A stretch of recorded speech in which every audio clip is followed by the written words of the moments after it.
tenemos en comunicación al ministro del Interior, el señor Alfonso Prada. Gracias por madrugar con nosotros, ministro. No, a ustedes muchas gracias por la invitación. ¿Cómo les fue ayer en Ituango, aparte del susto de la explosión, que fue una explosión controlada? Ya hablamos con el alcalde de Ituango. ¿Cómo les fue? ¿Lograron trazar una hoja de ruta en distintos temas, en seguridad, inversión? Cuéntenos así por encima cómo les fue. Pues estuvimos en Ituango efectivamente con el presidente Gustavo Petro, con el ministro de Defensa, con el comisionado de paz y con las autoridades regionales y la sociedad civil. Efectivamente, lo que hicimos fue instalar un puesto de mando unificado, que es básicamente una instancia de coordinación de las actividades que desarrolla el gobierno nacional, el gobierno departamental, el gobierno municipal, articulados con los líderes sociales. Este es un puesto de manejo para coordinar 29 acciones que tenemos en territorio para la protección de la vida de los líderes sociales, de los líderes ambientales, de los excombatientes firmantes del acuerdo de paz que han sido asesinados en forma pues dolorosa. Recibimos una cifra de más de 300 excombatientes firmantes del acuerdo de paz asesinados, y al corte de este mes de julio que terminó, 122 asesinatos en Colombia de líderes sociales. En lo que lleva el gobierno han asesinado a 7.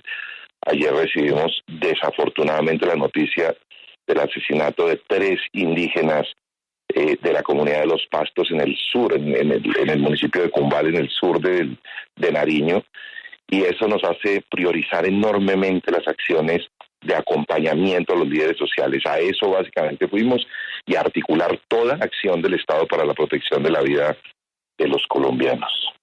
Así es, ministro. Yo sí quiero preguntarle a propósito de esa visita que hizo el presidente Ituango sobre la seguridad del mandatario de los colombianos, porque ya estamos viendo que son ya 2 hechos muy, muy cercanos uno del otro, que podrían poner en riesgo, pues, por supuesto, la seguridad no solamente del presidente, sino de las personas que lo acompañan. ¿Qué han dicho las autoridades, inteligencia? ¿Hay algo detrás de estos hechos? O como usted lo mencionó hace un par de días, algunos datos específicos son coincidenciales tras la visita en algunos puntos, porque también vemos que el presidente decidió ir a zonas donde realmente no iba el presidente de la República, muy apartadas, y hasta el mismo ejército no llegaba a esos puntos. Entonces, en este caso, ¿qué se sabe en materia de seguridad y detrás de todos estos hechos que están rodeando la seguridad del mandatario de los colombianos, ministro? No, yo sigo pensando que son hechos aislados, que no tienen que ver con un plan sistemático o algo así para atentar contra la vida del presidente ni del equipo de gobierno.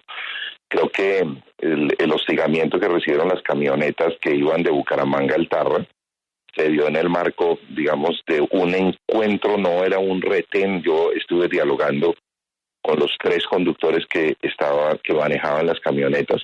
Las camionetas eran una avanzada y se encontraron con unas personas en un caserío cerca de una iglesia. Cuando vieron, digamos, muy visibles 4 camionetas blindadas, le salieron al paso, y yo creo que era más intención como de identificar quiénes iban o de atracarlos o algo así, pero no con una conspiración pues presidencial. Y lo de ayer, la verdad es que la caja que se detona se identifica básicamente porque no está en la ruta de donde nosotros estamos.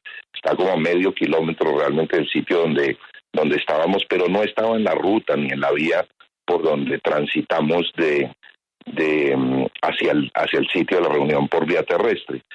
Es decir, que no estaba realmente ligado a la caravana o algo así, y básicamente lo identificamos con los perros antiexplosivos que identifican la caja, pero no se logra verificar, y como no tenemos un equipo de desactivación antiexplosivos, lo que se hizo fue una activación controlada que estalla la caja, pero no, digamos, un plan o algo así. No tenemos esa información. Pues esperamos que no se trate de nada distinto a lo que usted está diciendo. Ministro, antes de hablar del tema de la reforma política, quiero preguntarle sobre una decisión muy importante que tomó el presidente Petro esta semana, y es acerca de los bombardeos, de no activar, digamos, este tipo de operaciones a las que está acostumbrada la fuerza pública desde hace muchísimos años. Digamos, duró un periodo de tiempo, por ejemplo, en el gobierno de Juan Manuel Santos, sin activarse estos protocolos, este tipo de operaciones por parte de la Fuerza Aérea Colombiana. Pero ahora dicen, mire, no va a haber bombardeos, dice el ministro de Defensa, con el fin de proteger a los menores que son reclutados por fuerzas armadas, por grupos ilegales. Pero quiero preguntarle, han dicho los opositores, por supuesto, y los críticos han dicho, mire, esto es simplemente el inicio de una parálisis de la fuerza pública. Y acá incluso se va a ver afectado el presupuesto de la fuerza pública. ¿Qué decirles a estas personas? Que no les asiste razón, no hay parálisis de la fuerza pública, ni la va a haber, eso no existe.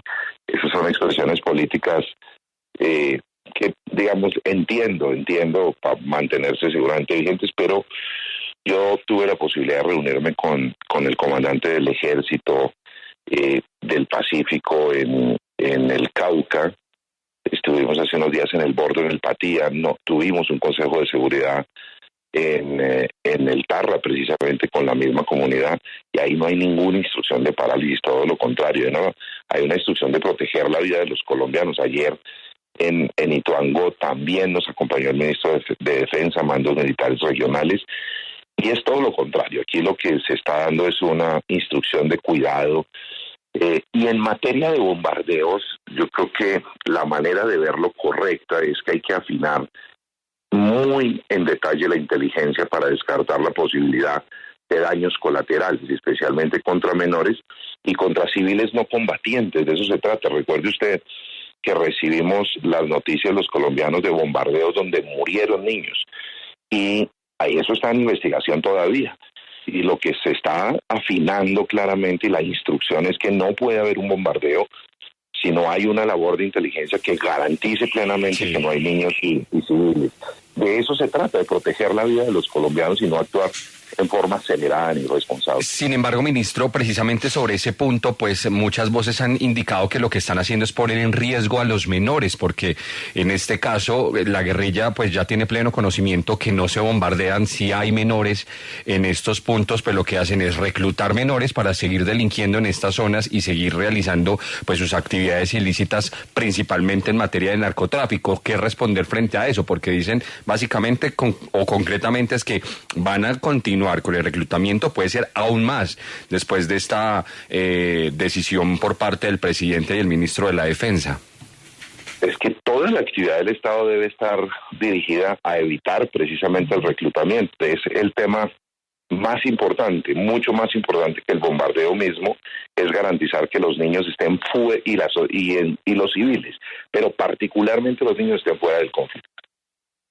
Bueno, ministro, y finalmente había muchos temas, ministro. El tema de la reforma política. Cuéntenos, esta semana va a haber noticia, se busca, por ejemplo, que congresistas puedan ser nombrados como ministros. Cuéntenos sobre esto. No, esa fue una pregunta que hicieron aislada ayer, en la cual no respondí, y de una vez montaron la película pues de que estábamos en eso, pero me dejaron una buena idea. La verdad, yo fui congresista en el 2010, ya hace muchos años. Imagínese usted, hace 12 años estaba yo entrando al Congreso, y yo defendí en las reformas políticas muchos de los temas que van a ser contemplados. Este tema en particular, incluso el presidente Gustavo Petro lo presentó también y lo defendió en el Congreso de la República. Hemos hablado del tema y nos parece que, como ocurre en todo el mundo y mucho más en los regímenes parlamentarios, los congresistas hacen parte de los gobiernos. Es más, se eligen para que sean parte de los gobiernos, hacen parte de las coaliciones, ejercen una influencia concreta, y hay muchos congresistas. Digamos, en el Congreso hay de todo, está la expresión del pueblo colombiano, de las regiones, de las formaciones diversas, etcétera, y hay la posibilidad de encontrar grandes líderes intelectualmente muy sólidos, conocedores del agro, del campo, de la minería, conocedores de las comunicaciones, que perfectamente podrían pasar a ser parte del gobierno. Pero entonces sí se va a incluir en el proyecto de acto legislativo ese articulito. Y más si fueron parte de los equipos que armaron la campaña, armaron los programas, sí. Fueron parte de las listas, y desde esa perspectiva no nos disgusta, la verdad. Nosotros debemos tomar esa decisión de aquí a, en esta semana que aspiramos a radicar, pero le quiero decir que somos muy partidarios de la idea.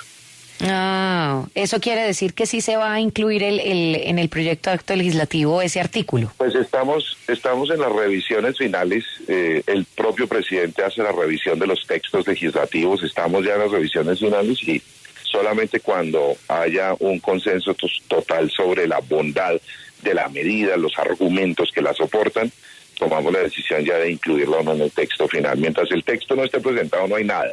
Perfecto. Todo es especulación. Perfecto. Pero los temas sí están sobre la mesa, no se evaden, están ahí y los estamos estudiando. Vamos a ver entonces qué pasa esta semana también con el tema del transfugismo, que es que otros congresistas pues puedan pasar de un partido a otro sin inconveniente.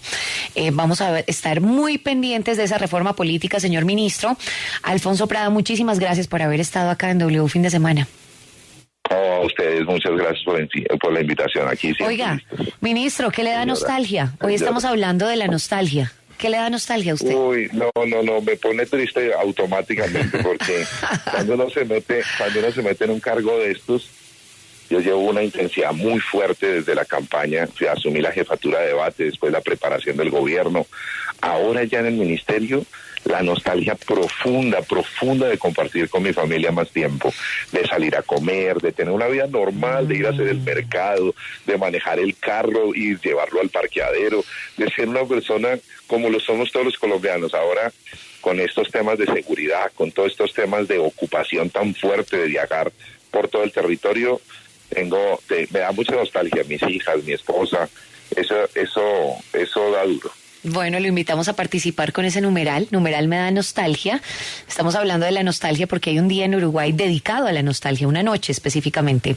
Así que muchas gracias, señor ministro. A ustedes muchas gracias, un saludo.